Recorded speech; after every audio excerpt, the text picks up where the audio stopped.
कधीच नाही चुकणार तुमचे फेवरेट टीव्ही शोज झी5 सोबत, तेही एकदम फ्री।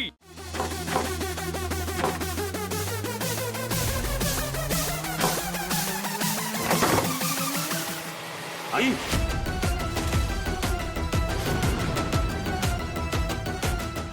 आई काय चाललंय तुझे?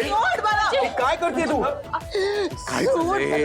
का अडवतोयस तू? आई काय चाललंय सांग, काय झालंय? शिक्षा बघते मी. कसली काय? आई आई बस. काय झालं? माझ्या पापांची शिक्षा भोगते मी आणि आयुष्यभर भोगत राहणार आहे अभिराम. काय झालंय सांगशील? काय पाप केलंस मला तू? शिक्षा भोगू दे अरे अभिराम. कसली शिक्षा? आई सांग काय झालंय? कसलं पाप केलंस तू? खूप मोठं पाप केलंय रे अभिराम.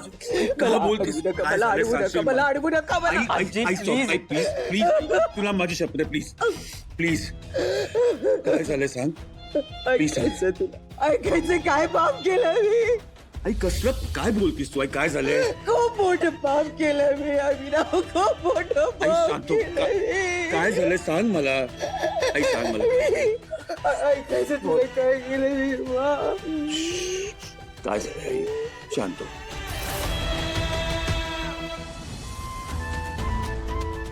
आजी आई आजी आजी आजी आजी आजी आजी आई आजी आई अरे बेशुद्ध झाल्या. एक पाणी पाणी, पाणी पाणी घे. आई पाणी द्या, पाणी द्या. आजी. पाणी पाणी पाणी. आई आजी आई बोल. आजी. डोळे उघड. आजी अगं, काय होतंय तुला? विराज आई लवकर.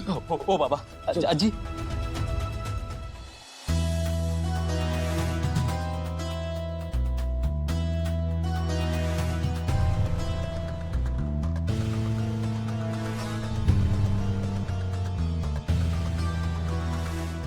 आमच्या आश्रमाची ना ही प्रथा आहे, म्हणजे कुणी एखादं चांगलं काम केलं, कोणाची मदत केली किंवा एखाद्या वाईट प्रसंगी एखादी व्यक्ती तिने जर आपल्याला साथ दिली ना, तर त्या व्यक्तीला आम्ही हा धागा बांधतो. आमच्या लताताई तर म्हणतात की ज्या व्यक्तीने आपली मदत केली आहे ना, तिला जर हा धागा बांधला तर ती व्यक्ती आयुष्यभरासाठी आपल्याशी जोडली जाते.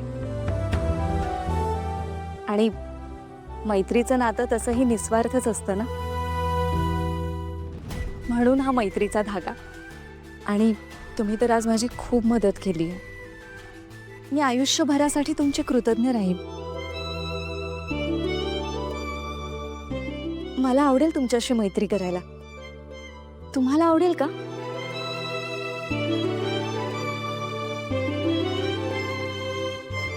हो. तुम्ही भेटायला याल का मला? म्हणजे माझं असं इथे कुणी नाहीये ना.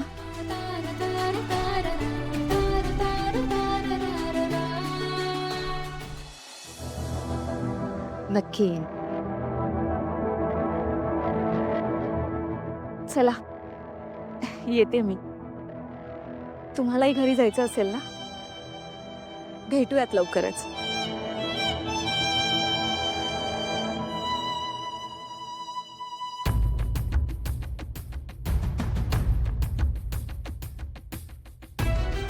माझा ना खूप आधी एकदा ऍक्सिडेंट झाला होता.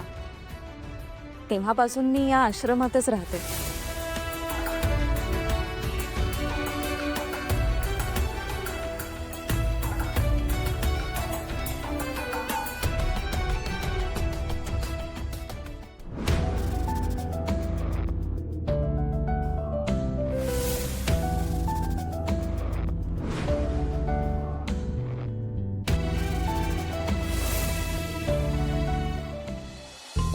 लीला,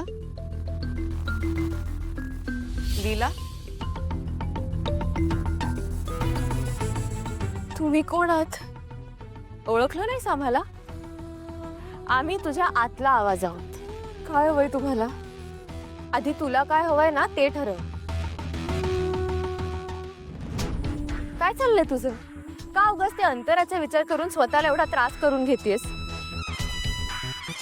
हे बघ लीला, अंतरा एजंटचा पास्ट आहे. आता एजंटचं प्रेम तू आहेस आणि ते तुझ्या बरोबर आयुष्यभरासाठी बांधली गेली. त्यामुळे आता या अंतराचा विचार करणं बंद करून टाक. मला तरी वाटतंय तू घरी जा आणि असं समज की अंतरा तुला कधी भेटलीच नाही. आणि काय एजंटची खोटं बोल. अगं लीला, अगं हे जे प्रेम आहेत ना तुझं, तू प्रेमाशी खोटं बोलणार आहेस का? हे बघ, हिचं काही एक ऐकू नकोस. अंतराताई एजंटचं पहिलं प्रेम आहे, त्यांची पहिली बायको आहेत त्या. आणि तुला माहिती आहे ना, एजंटनी अंतराताईंच्या आठवणीत किती वर्ष काढली. अगं आणि आता अंतराताईंना सुद्धा गरज आहे एजंटची. म्हणजे बघितलंस ना, त्यांचा स्वतःचा नवरा, घर, संसार सगळं असताना हे बिचाऱ्यांना एका महिलाश्रमात राहावं लागतंय ग. लीला, तू अंतराताईंना असं वाऱ्यावर सोडणार आहेस का? तू इतकी स्वार्थी वागणार आहेस? मूर्खपणा करू नकोस लीला. अगं हा तुझ्या आयुष्याचा प्रश्न आहे. ही वेळ इमोशनल होण्याची नाहीये लीला. ही वेळ स्वतःसाठी स्वार्थीपणे विचार करायची, कळलं? आणि तुला माहिती आहे ना, एजी नेहमी म्हणतात की त्यांच्या आयुष्यातली अंतराची जागा कधीच कोणी घेऊ शकत नाही. मग विचार कर लीला, जर तू एजेना अंतराबद्दल सांगितलंस तर एजे अंतराला घरी घेऊन जातील. आणि या मूर्खपणामुळे ना एजेना कायमचं गमवून बसशील तू. चालणार आहे का तुला? एजंटपासून दूर राहू शकणार आहेस? नाही नाही लीला, हे बघा खोटेपणा आहे आणि खोटेपणावर कुठलंही प्रेम टिकून राहत नाही. लीला, हे बघ, हिचं काही ऐकू नकोस. मी सांगते तेच कर, विसर अंतराला. नाही लीला, तू आत्ताच्या आता अंतराताईंकडे जा, त्यांना सगळं खरं खरं सांग एजंट बद्दल, घराबद्दल. लीला, हे असं वागशील ना तर एजेंना कायमचं गमावून बसशील. एजे हवेत ना तुला तुझ्या आयुष्यात? अजिबात तू असं करणार नाहीस लीला. तू अशी नाहीयेस एजंटसाठी, अंतराताईंसाठी. मी सांगते ना, माझाच ऐक लीला. ही काही बोलतेय, मूर्खपणा करू नकोस. हा, हे बघ, माझं ऐक. मी सांगते ते नीट ऐक. बस बस.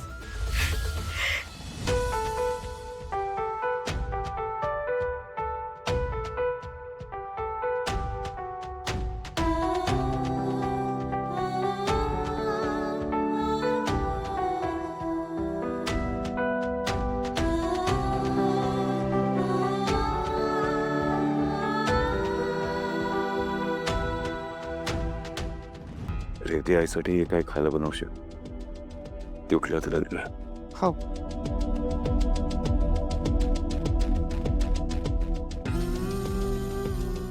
बाबा, एक मिनिट इथे येता.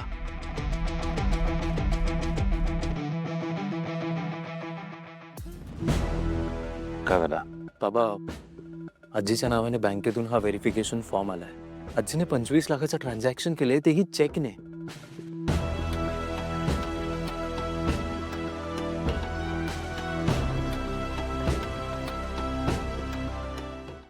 झी5 ॲप डाउनलोड करा आणि पहा सर्व एपिसोड्स एकदम फ्री.